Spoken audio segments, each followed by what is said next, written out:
അതുകൊണ്ടാ സാമൂലെ ഞാൻ നിന്നോട് പറയുന്നത് നീ ഇനി മേലി കുടിക്കരുതെന്ന്. നീ എല്ലാ ന്യായീകരണങ്ങൾ പറഞ്ഞാലും അത് കർത്താവിന് എതിരാ കുഞ്ഞെ. അപ്പൊ നീ ചോദിക്കും കർത്താവ് കുടിച്ചിട്ടില്ലേ അച്ചോന്ന്. അതാണല്ലോ നിന്റെ ഒരു രീതി. സത്യത്തിൽ നീ മദ്യത്തെ കുടിക്കുകയല്ലല്ലോ സാമൂലെ, മദ്യം നിന്നെ കുടിക്കുകയല്ലേ ചെയ്യുന്നത്. എന്നിട്ടോ നീ നാട്ടുകാരോട് വഴക്കുണ്ടാക്കുന്നു, അവരുടെ തല്ലുകൊള്ളുന്നു. ആ അരിശം തീർക്കാൻ നീ വീട്ടിൽ വന്ന് ഇവളെ തല്ലുന്നു, പിള്ളേരെ തല്ലുന്നു.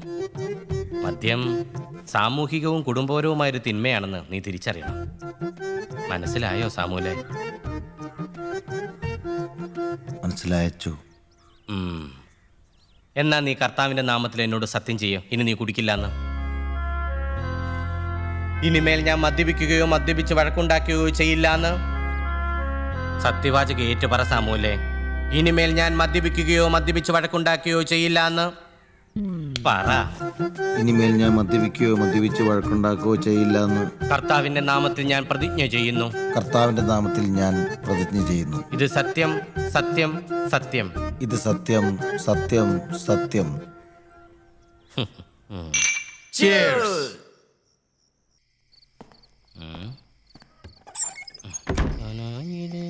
കല്യാണ നാളിൽ കൽഭരണിയിലെ വെള്ളം.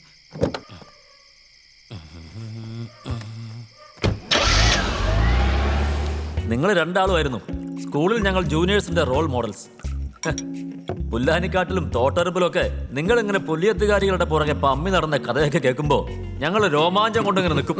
അല്ല, പണത്തിനും പ്രൗഢിക്കൊന്നും ഒരു കുറവില്ലായിരുന്നല്ലോ. ജോയിക്കന്നും പഠിത്തത്തിലൊക്കെ 2ാം സ്ഥാനം ഉണ്ടായിരുന്നുള്ളൂ. എന്റെ ചാച്ചനല്ലെങ്കിലും ഞാൻ പഠിക്കാൻ പോകുന്നതിന് വലിയ താല്പര്യമൊന്നുമില്ലായിരുന്നു.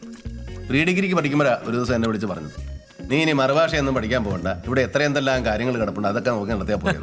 ഭാഗ്യവാൻ. നീ എന്നതായി പറയുന്നത്? അതോടൊരു തീർന്നില്ല എന്റെ ഭാഗ്യം.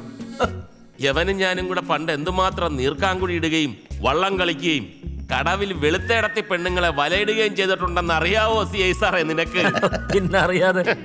നിനക്കറിയാവല്ലോ ബാലകൃഷ്ണ, ഇവന് ശകലം കേരള കോൺഗ്രസിന്റെ ഉപദ്രവമുണ്ട്, വേറെ കുഴപ്പമൊന്നുമില്ല. എങ്ങനെയോ ഇവന് അതിൽ ചെന്ന് പെട്ടുപോയതാ, കഷ്ടമായിപ്പോയി. പക്ഷെ ഞാനിതൊന്നും കാര്യമായിട്ട് എടുക്കാറില്ല കേട്ടോ. എന്നതാ കേരള കോൺഗ്രസിന് കുഴപ്പം? എന്നതാ കേരള കോൺഗ്രസിന് കുഴപ്പം? എന്റെ കേരള കോൺഗ്രസിന് ഒരു കുഴപ്പവും ഇല്ല. എന്നാലുണ്ടല്ലോ എന്നെ അതിന് കിട്ടുകയല്ല. മാണി സാർ എന്നൊക്കെ ചെയ്തെന്ന് പറഞ്ഞാലും എന്റെ ഇച്ചാച്ചൻ വോട്ട് ചെയ്ത് കോൺഗ്രസിൽ നിന്ന് ഞാൻ മാറുകയല്ല. ഓ, ജോയിച്ചൻ തുടങ്ങി. പിന്നെ അത് തന്നെ, എനിക്കിത് കേട്ട് കേട്ട് മടുത്തു. ഇനിയെങ്കിലും കഥയൊന്ന് മാറ്റിപ്പിടിക്ക എന്റെ ജോയിച്ചാ. എന്നൊക്കെ പറഞ്ഞാലും കോൺഗ്രസിന് ഒരു കുലമഹിമയുണ്ട്. പിന്നെ എല്ലാ കുലത്തിലും അലപരാധികളുണ്ടെന്ന് ഓർത്ത് സമാധാനിക്കാം. എന്ന് വെച്ചാൽ എനിക്ക് ഈ കമ്മ്യൂണിസ്റ്റുകാരോട് പ്രത്യേകിച്ച് വിരോധമൊന്നുമില്ല കേട്ടോ. കൊച്ചുറാണി 3-4 പ്രാവശ്യം വിളിച്ചായിരുന്നു. ഇനി വിളിച്ചാ ഞാൻ ഇറങ്ങിയെന്ന് പറഞ്ഞേ. ആ, അച്ഛൻ വന്നല്ലോ. കയറി വരണോ അച്ഛോ? ഈശോമിശിഹായ്ക്ക് സ്തുതിയായിരിക്കട്ടെ. എപ്പോഴും സ്തുതിയായിരിക്കട്ടെ. ഈശോമിശിഹായ്ക്ക് സ്തുതിയായിരിക്കട്ടെ. ഈശോമിശിഹായ്ക്ക് സ്തുതിയായിരിക്കട്ടെ. സെയിം ട്യൂടാ. ഇരിക്കടാ. എങ്ങനെയുണ്ട്?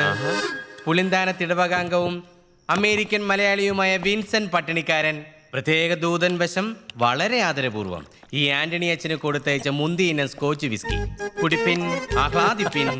എന്നാ പിടിയച്ചോ. ഒന്ന് മുട്ടിച്ചടാവേ. Cheers.